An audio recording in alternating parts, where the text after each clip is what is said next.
So, ito na. Ito na yung inaantay-antay natin. So, I'll see you at the church, St. Joseph. Mga devotees tayo ng St. Joseph. So, see you later. Love you. I've never been known for my cautious side. You should know that I'm Wow, thank you very much. I don't want anything left untried. Will you come with me, mon cher? So let us just do my love and not stop thinking of this over. So let us just do my love and see where this road will take us. O, diba? O, diba? Ganda ng kapatid ko. Hindi ko ma-explain eh. Kung kinakabahan na ano eh, parang ito na. Parang ayan na. Pero inaantay namin na magkasama kami. Then hopefully masama ko na siya sa Hong Kong. Na makabuo ng pamilya. Oh, one for the road! So let's just do my love and not stop. Baby, binibigay mo ba ang iyong sarili bilang may bahay habang buhay? Opo, honey. So let's just do my love. Go na to, go. Go na. Wala na takbo, go na to, go. Of this over, let's just do my love. See where this road will take us now. Naging close sila, you don't know where it began.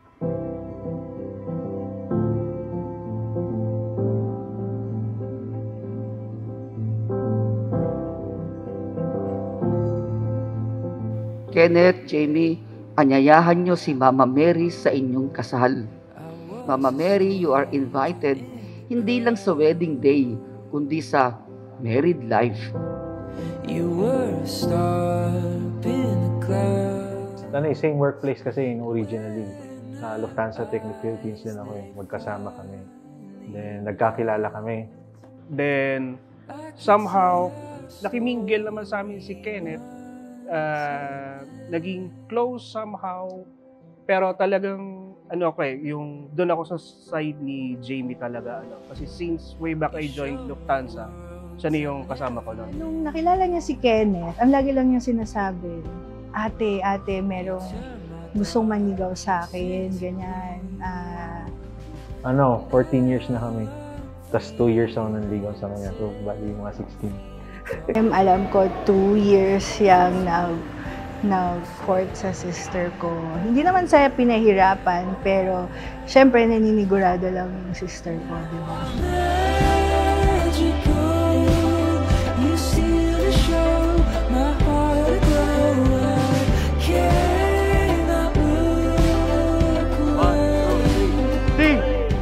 Okay, anak.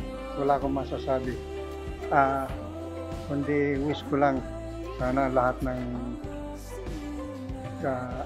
kaginhawaan sa buhay ay makamit mo.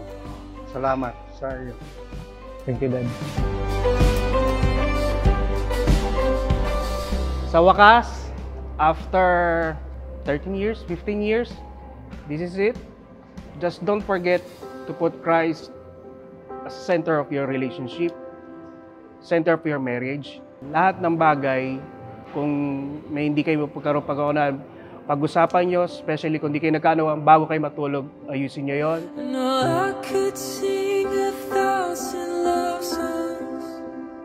Hailey, tinatanggap mo ba ako na maging tunay mong may bahay mula ngayon sa hirap at ginhawa, sa karamdaman at kalusugan, sa pagkikahos at kasaganahan hanggang sa wakas ng ating buhay? Opo, No, I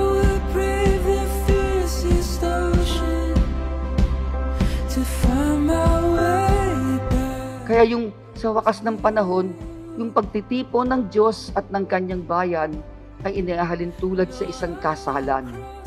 Ang ibig sabihin, napakasaya. Puro pagpapala ng Diyos.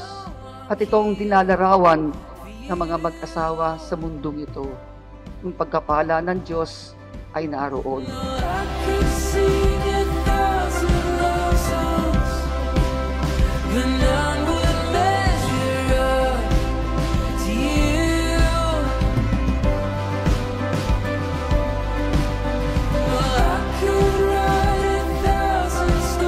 Kaya sa kasal, dumudulog kayo sa misa, pero patuloy pa rin kayong dudulog sa banal na misa sa Eucharistia para makumpleto ang inyong kagalakan.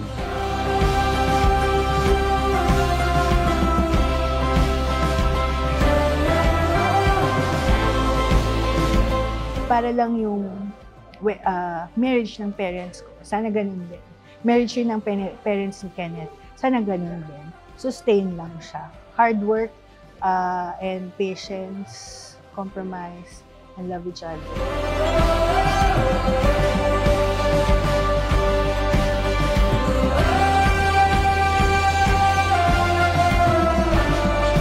Kenneth, ang pag-ibig mo ay patunayan mo rin sa pagiging mapagmahal, hindi lamang kay Jamie, kundi sa inyong buong tahanan bilang pagsunod sa kalooban ng Diyos Ama.